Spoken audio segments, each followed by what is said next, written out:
नमस्कार प्रिय दर्शकों। जैसा कि आपने थंबनेल में देखा, जहां मैंने लिखा है कि देवगुरु बृहस्पति की वक्री चाल आने वाले 119 दिनों में मीन राशि वाले जातकों के जीवन में करने जा रही है बहुत बड़ा कमाल। उसका सबसे प्रमुख कारण है कि देवगुरु बृहस्पति, जो कि आपके लग्न के स्वामी होते हैं, आपकी कुंडली में कर्म भाव के स्वामी होते हैं और वर्तमान समय में पराक्रम भाव में बने हुए हैं। और पराक्रम भाव में जब से देवगुरु बृहस्पति गए हैं, आप देख रहे हैं आपके व्यक्तित्व की स्थितियां मेहनत तो करवा रही है, किंतु जब बात आती है रिजल्ट की, वो स्थितियां आपके पक्ष में बनकर आने नहीं पा रही। वहीं कर्म क्षेत्र में आपकी एक्सपेक्टेशन के अकॉर्डिंग रिजल्ट नहीं आ रहे हैं। जितना व्यापार में आपको लाभ होना चाहिए, उन स्थितियों के योग नहीं बन पा रहे हैं। जॉब करने वाले व्यक्ति मेहनत कर रहे हैं, किंतु एप्रिसिएशन किसी और के साझे जा रहा है। किंतु ये एक बहुत सुनहरा अवसर आपको तो प्राप्त हुआ ही हुआ है, देवगुरु बृहस्पति को भी प्राप्त हुआ है सभी मीन राशि वाले जातकों को अपना परिपूर्णता से आशीर्वाद देने के।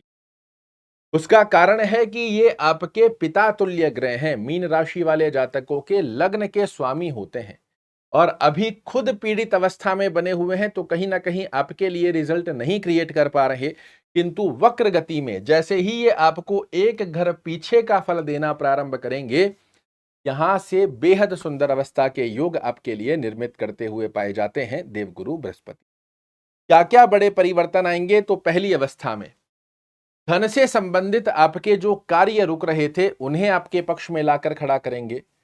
यश, मान और प्रतिष्ठा के कारक देवगुरु बृहस्पति आपको कुटुंब परिवार में यश, मान और प्रतिष्ठा भी प्रदान करने जा रहे हैं। वाणी के चलते आपके जो कार्यों में रुकावटें आ रही थी, उन स्थितियों को आपके पक्ष में लाएंगे। कर्म क्षेत्र में आपकी एक्सपेक्टेशन के अकॉर्डिंग रिजल्ट की स्थितियों को आपके फेवर में लेकर आने की बाध्यता भी देवगुरु बृहस्पति अपने हाथ में ले। मेहनत जो आप कर रहे हैं, उसके जो रिजल्ट अभी तक नहीं बन पा रहे थे, वो स्थितियां आपके पक्ष में आती हुई निश्चित रूप से दिखाई। आपके व्यक्तित्व, आपके आचार विचार, व्यवहार, स्वभाव, डिसीजन लेने की जो स्थिति बनती है, वो लगातार पिछले समय में गलत बन रही थी। तो अब आप देखिएगा, आपके व्यक्तित्व की स्थितियों को ज्ञान स्वरूपी योग में परिवर्तित करते हुए बेहद सुंदर योग बनाने जा रहे हैं। आय में भी वृद्धि करेंगे, धन में भी वृद्धि करेंगे और इन 119 दिनों में 10 अक्टूबर से लेकर 4 फरवरी की ड्यूरेशन में देवगुरु बृहस्पति के आशीर्वाद से आप अनुभूति करेंगे कि आपके कोई विशेष मनोरथ, जो पिछले समय में लाख प्रयास करने के पश्चात भी हमारे फेवर में नहीं आ पा रहे थे, वो स्थितियां अब आपके फेवर में आना प्रारंभ कर रही है। इसकी अनुभूति निश्चित रूप से होगी, किंतु कंडीशन लगेगी उसके अंदर, जो मैं आपको हमेशा बताता हूं। मीन राशि के करोड़ों लोग होंगे, क्या सभी के लिए समान फल रहेगा? तो शास्त्र कहता है नहीं। क्यों? क्योंकि आप जिस ग्रह का फलादेश सुन रहे हैं, वो आपको निर्धारित कर देगा। जिस ग्रह का फलादेश आप सुन रहे हैं, वो आपको निर्धारित कर देगा कि आपकी कुंडली में उस ग्रह का प्लेसमेंट कैसा बना हुआ है और वो किस प्रकार से आपको फल देंगे। इसे झटपट समझ लीजिए, आपको तुरंत रूप से समझ में आ जाएगा कि देवगुरु बृहस्पति आने वाले 119 दिनों में हमारे लिए क्या बड़ा परिवर्तन लेकर आ रहे हैं। अपनी कुंडली को खोल लीजिएगा और जो स्थिति मैं बता रहा हूं, इसे अपनी कुंडली में चेक कीजिए। मीन लग्न, ये आपका लग्न स्थान होता है। लग्न स्थान से देवगुरु बृहस्पति आपकी कुंडली में छठवां घर, लग्न से काउंट कीजिएगा। हो सकता है आपकी राशि मीन हो किंतु लग्न कोई और हो, तो यहां पर नंबर चेंज हो सकता है। किंतु इस स्थिति के आधार पर लग्न से 1 2 3 4 5 6, छठवां घर ये हो गया, आठवां घर ये हो गया, 7 और 8 9 10 11 12, 12वां घर ये हो गया।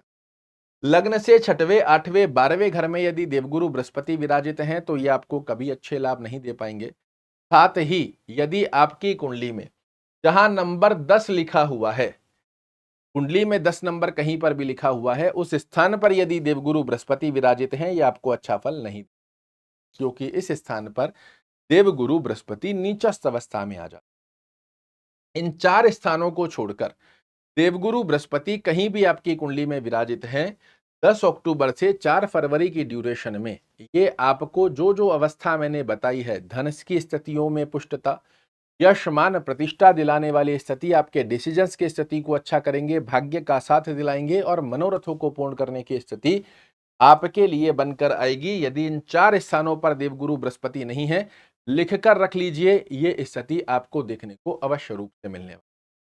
अब ऐसा क्या उपाय किया जाए जिसकी वजह से, चाहे देवगुरु बृहस्पति हमारी कुंडली में 6-8-12 में बने हुए हैं, नीचस्थ अवस्था में बने हुए हैं, तो इनकी अवस्था का श्रेष्ठ कारक लाभ 100% नहीं तो 10, 20, 30% कैसे लिया जाए, और इन 4 स्थानों को छोड़कर अन्यत्र स्थान पर यदि देवगुरु बृहस्पति बने हुए हैं तो 100% इन 119 दिनों में कैसे लाभ लिया जाए वो समझिए।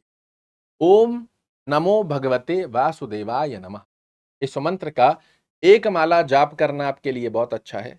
विष्णु सहस्त्र नाम का पाठ अगर करना संभव ना रहे, इसे सुनिए जरूर से, सुनने मात्र से आपको बड़े अच्छे लाभ निकल कर आएंगे। इसी के साथ में ओम गुरुवे नमः का जाप करना आपके लिए बहुत अच्छा है। प्रातः काल में उठने के पश्चात माता पिता के चरण कमलों को स्पर्श करना। अगर इन 4 स्थानों पर देवगुरु बृहस्पति आपकी कुंडली में विराजित नहीं है, तो आप गुरुवार के दिन सर्वाधिक मात्रा में पीली वस्तुओं का सेवन करें, खाने में, पहनने में, आसपास के वातावरण में, ये आपके लिए बड़ा अच्छा रहेगा।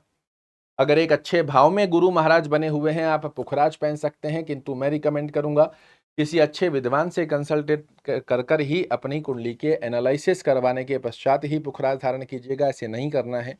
वहीं दूसरी तरफ यदि 6-8-12 में या नीचस्थ अवस्था में बने हुए हैं, तो आप जाप कीजिए, पाठ कीजिए, माता पिता की सेवा कीजिए, किंतु पुखराज नहीं पहनना है और गुरुवार के दिन पीली वस्तु का सेवन आपको नहीं करना। इन दोनों फर्कों को जिस दिन आप समझ लेंगे, प्रत्येक ग्रह की गणना को आप आसानी से समझ सकते हैं कि वो कौन सा मेरी कुंडली के अंदर ग्रह बना हुआ है जो मुझे श्रेष्ठ कारक लाभ देगा, वो कौन सा ग्रह है जो मुझे कभी अच्छे फल नहीं देगा। इवन कई ग्रह ऐसे भी होते हैं जो नीचस्थ अवस्था में बने हुए हैं, 6-8-12 में बने हुए हैं, जब दशांतर दशा में आते हैं तो व्यक्ति को आसमान से जमीन पर। और यही है साइंस राइट वे में आपको समझने की। इस अवस्था को समझाने का मेरा प्रयास सदैव आप पर बना रहता है। आप बस एकाग्र चित्तता से इस कार्यक्रम जो मैं बनाता जा रहा हूं इसे समझिए। ज्योतिष की रुचि और सत्यता दोनों आपके सामने प्रदर्शित हो। आशा करता हूं मेरे द्वारा दी गई ये जानकारी आपको पसंद आएगी। कल फिर से एक नई जानकारी लेकर आपके सामने उपस्थित होऊंगा। तब तक के लिए